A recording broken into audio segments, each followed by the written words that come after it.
शेतकऱ्याच्या घरात इज्जत आहे फक्त, बाकीच्यांनी इज्जती संपून टाकल्या.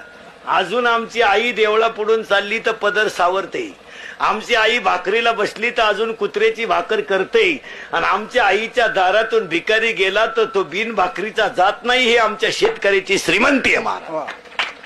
शेतकऱ्याच्या घरात इज्जत आहे फक्त, बाकीच्यांनी इज्जती संपून टाकल्या. अजून आमची आई देवळा पुढून चालली तर पदर सावरते, आमची आई भाकरीला बसली तर अजून कुत्र्याची भाकर करते, आणि आमच्या आईच्या दारातून भिकारी गेला तर तो बिन भाकरीचा जात नाही. हे आमच्या शेतकऱ्याची श्रीमंती आहे महाराज. शेतकऱ्याच्या घरात इज्जत आहे फक्त, बाकीच्यांनी इज्जती संपून टाकल्या. अजून आमची आई देवळा पुढून चालली तर पदर सावरते, आमची आई भाकरीला बसली तर अजून कुत्र्याची भाकर करते, आणि आमच्या आईच्या दारातून भिकारी गेला तर तो बिन भाकरीचा जात नाही. हे आमच्या शेतकऱ्याची श्रीमंती आहे महाराज. शेतकऱ्याच्या घरात